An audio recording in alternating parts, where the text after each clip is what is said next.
Hello, this is Caroline Middlebrook here, and you are watching the video version of the ebook Developing Money-Making Niche Sites with WordPress. In this video I'm going to show you how to set up Adsense on your new themes.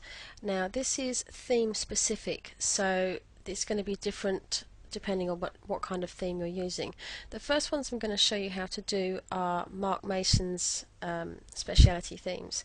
Now in the last video I told you that he had agreed to give me some new themes, some generic ones which don't have a graphic on them. So if you've got a strange niche that doesn't quite fit in with any of the graphics, then you can do that. So for example, here is just a plain blue one, and that's what that looks like here. Now it just so happens that he's also given me a cigar one, which I didn't ask for, but I thought that was quite amusing, so I might as well use that. There you go, cute little cigar graphics. So if you do want to do a site about cigars, you now know, you've now got a theme to do it.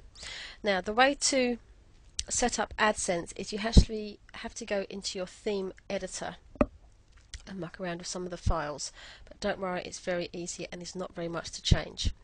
Over on the right, these files here are all the files which make up your theme. Some of these are standard WordPress ones, others have been modified especially for this theme. An example is adsense_id.php.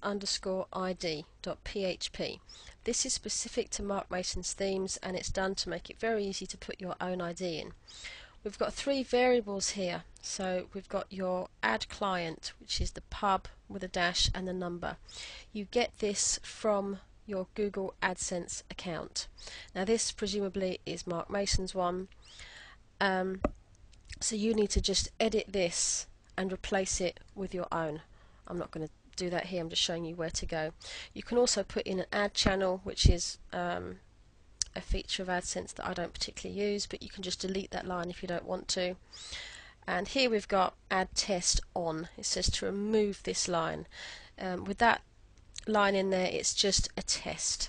Now that's quite good for me because I want to leave this as a test, because what happens is I wouldn't want to put my own AdSense account on here and then have any sort of fraudulent clicks while I'm just experimenting. Now to be quite honest, this is all you need to do for these particular themes, is just change your ID, and then anytime anybody clicks on any of these ads, it is you that gets the credit. However, what I'll also show you is how to change, how to customize the ads which are already there to some extent. You'll notice some of these have got post and then an underscore AdSense. We've got sidebar AdSense, we've got page AdSense, and what this is, these particular files show you how AdSense is set up on those particular things. So for example, this is for a regular post, as in a blog post, and as you can see we've got variables here for the width, height, the format, the type. So if you want to, you can fiddle with these things, but you don't need to. It will work just as it is. Another thing that you can customize here is AdSense color. By default it's using sort of red text here, you've got a white background. So the colours are just these sorts of colours which have been set up here. You can modify them as you wish, but you don't need to. That's all you need to do for Mark's themes. Now what I'll do is show you how to change it for ProSense, which is rather different. Oh, it's on page 2. Okay, so first of all I'm going to activate the ProSense theme. You have to do that in order to access the files. So I'll just make sure that's changed on the live site. There we go, completely different. Now again, you come to Theme Editor, but this time we're going to have a different set of files. Now in Mark's themes he had a file just with the AdSense ID, and you only had to put your ID in a single place. The ProSense theme isn't quite as slick as that. What you have to do is all the files that start with the word AdSense, you have to go into every single one of those and change the ID that is in there.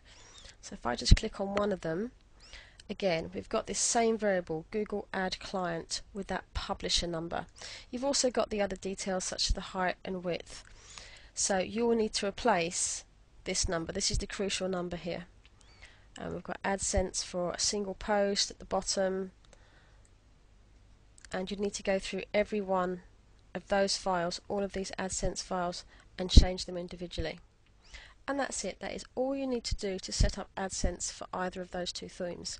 Now, if you choose to use some other kind of Adsense ready theme, the process is probably going to be similar, and presumably the theme author is going to have some kind of instructions to help you. But generally speaking, I would expect some kind of Adsense file and some kind of variable where you just put in your publisher ID, and that's all there is to it.